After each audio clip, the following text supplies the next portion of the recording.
আসসালামু আলাইকুম বন্ধুরা। তো দেখতে পাচ্ছেন এটা ওমানের একটি সবথেকে বড় মসজিদ। তো এই মসজিদটা আপনার গত 16 বছর ধরে বন্ধ পড়ে আছে। কারণ বন্ধ পড়ে থাকার কারণ হচ্ছে আপনার এই মসজিদ যে মানে মানুষটা দেওয়ার জন্য দিতেছিল আবার কি, যে মসজিদটা দিতেছিল সে আপনার কোনো না কারণবশতে আল্লাহ ডাকে সাড়া দিয়ে চলে গেছে, মারা গেছে সে। তা 3 মাসের ব্যবধানে তার ছেলেটাও মারা গেছে। তো এখন পর্যন্ত এই মসজিদটা এভাবে বন্ধ পড়ে আছে। কাজ কিছু হয়েছে, কিছু বাকি আছে, তো এই অবস্থায় বন্ধ পড়ে আছে। এটাও মানে সালালায় দেখতে পাচ্ছেন কি অবস্থা। মাশাআল্লাহ অনেক বড় মসজিদ, দেখেন কবুতরও বাসা বেঁধেছে এখানে। জাস্ট অনেক বড় মসজিদ, দেখে মানে দেখায় ফুরাইতে পারবো না, এত বড় আর কি, অনেক টাইম লাগবে। তো দেখতে পাচ্ছেন অবস্থাটা কি অবস্থা, খালি কবুতর পরে উঠতেছে ভাই।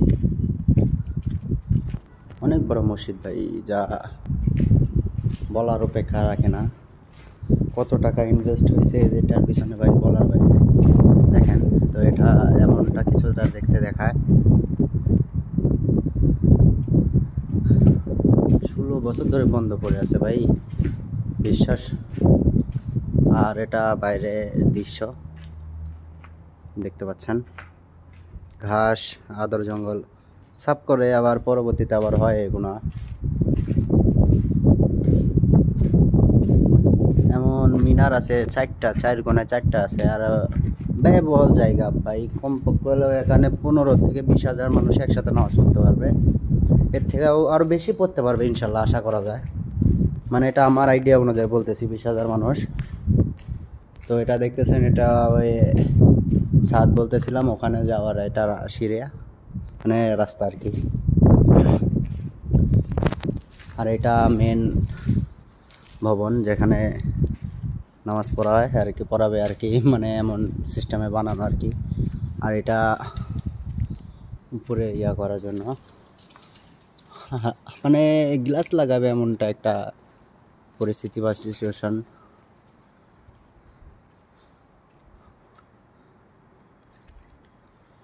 অনেক বড় জায়গা ভাই, যা বলার অপেক্ষা রাখে না। প্রচুর বড়, মানে আপনার যা আমি ভাষায় প্রকাশ করতে পারবো না আর কি ভাই।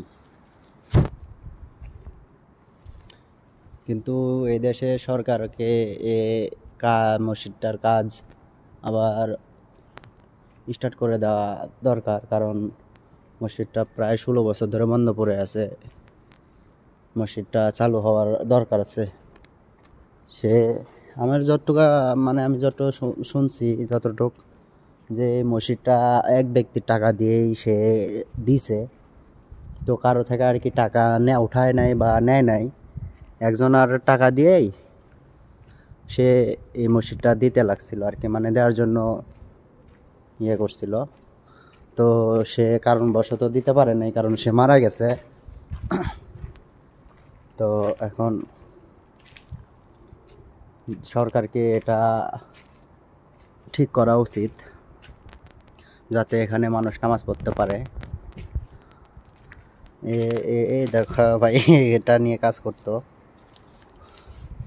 জং ধরে নষ্ট হয়ে গেছে ভাই। যা এত বড় মসজিদ, যা ভাই ভাষায় প্রকাশ করা যাবে না ভাই, এত বড় মসজিদ আমার জীবনে, আমি লাইফে এত বড় মসজিদ দেখি নাই। আমার 25 বছর লাইফে আমি দেখি নাই এত বড় মসজিদ। দেখেন ভাই কি অবস্থা।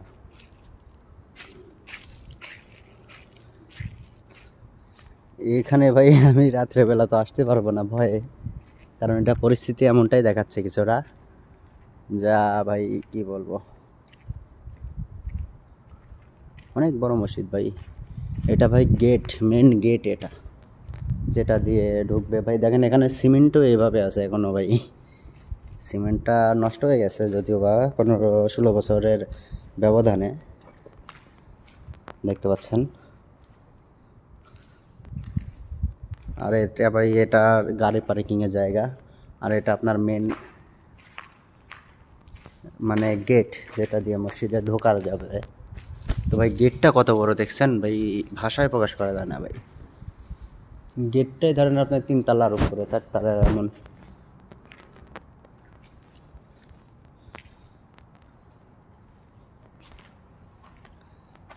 দেখেছেন ভাই, এত বড় মাঠ।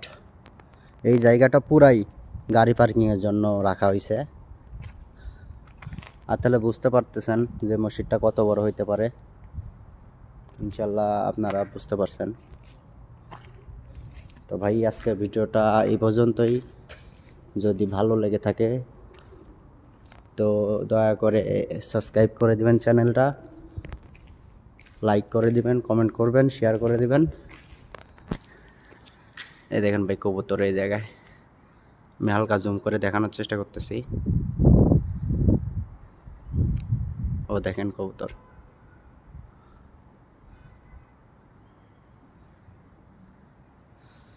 তো ভাই ভালো থাকেন, সবাই সুখে থাকেন।